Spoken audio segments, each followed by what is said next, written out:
Hey fishy people.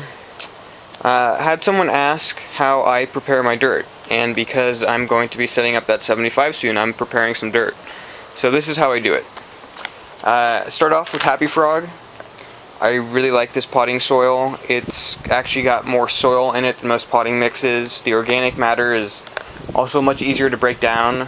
For instance, cocoa coir, which is a big component in a lot of the potting mixes, pretty inert. It doesn't break down, and to break down your organic amendments, you need a carbon source that can be broken down. This stuff, it's got sand, clay, and silt in it. It's real heavy. It's got good organic matter that I like. It also has humus, or humic acid added, and mycorrhiza, and other good stuff. So that's what I like. The only pain is that you have to take the perlite out of it. I'll show you how to do that later. Other stuff that's going in it. This is my bucket of silt and clay. One easy way to tell that there's a lot of clay in there is it's been settling in for a while and it's still really dirty. Clay doesn't settle very easily. Other components, I've got my alfalfa meal, that's my nitrogen component.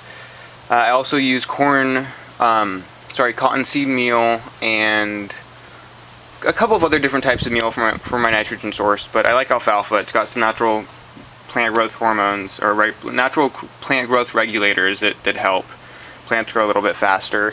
This is my other component. This is essentially the stuff that I've been capsulizing. So this is a mixture of trace minerals in the form of azomite. It's got dolomite, which is your calcium component, blood meal, bone meal, humic acid. It's got all the good stuff in it. I'll post a list of what exactly is in there. And then I've got my ferric oxide, which is my iron component. This is what keeps your red plants red.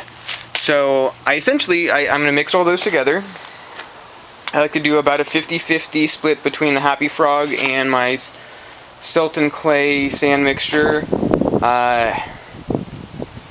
The dosing on this stuff, I actually get kind of technical. I weigh it out. I have a spreadsheet. It tells me my ratios of nitrogen to potassium to phosphorus, how much trace minerals I have in there, and everything else. I might flash a screen of just the spreadsheet I use. I don't know if anyone's interested in that, but I actually do get funky with it and measure it all out and stuff. But yeah, I'm gonna mix it all up. I'm gonna mix it all up in here. I'll essentially let it sit and stew for as long as I can. Usually I'm only patient to go about 3 weeks. And what that is doing is, once I get this wet with aquarium water, I'm essentially cycling my soil. Any extra ammonia or nitrite that's in that soil will be broken down into nitrates, which is what I want. I don't want ammonia or nitrite in my tank. Additionally, it's going to break down, it's going to release just some of the excess water-soluble amendments that could cause an algae outbreak. I'm going to flush those off at the very end.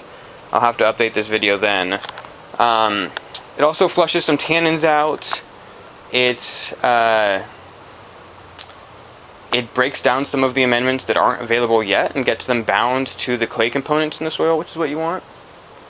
And yeah, I'm probably gonna have to add to that because you're actually doing a bunch of different stuff. You're cycling your soil, you're mineralizing some of your soil, you're flushing out some of the excess that you don't want, you're getting rid of some tannins. The weight isn't completely necessary. On my big tank I did not weight. That's why I had massive tannin outbreak at the very beginning. Didn't really see much algae, but you don't technically have to wait. Of course it's good.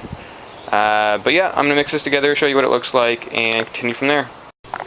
Okay, so here's my mud, all nice and mixed up. It's damp, but not sopping wet. Not that it would matter because this is a breathable bag, but you want to keep it moist. You don't want to let the soil dry up completely while you're doing this. You don't want it to be underwater while you're doing this. Just moist. And yeah, let it sit. The next step will be removing the perlite, which is pretty easy. You just flood the soil. It floats to the top and you skim it off the top. And then draining the water gets rid of some of the excess water-soluble nutrients that you don't necessarily need or want.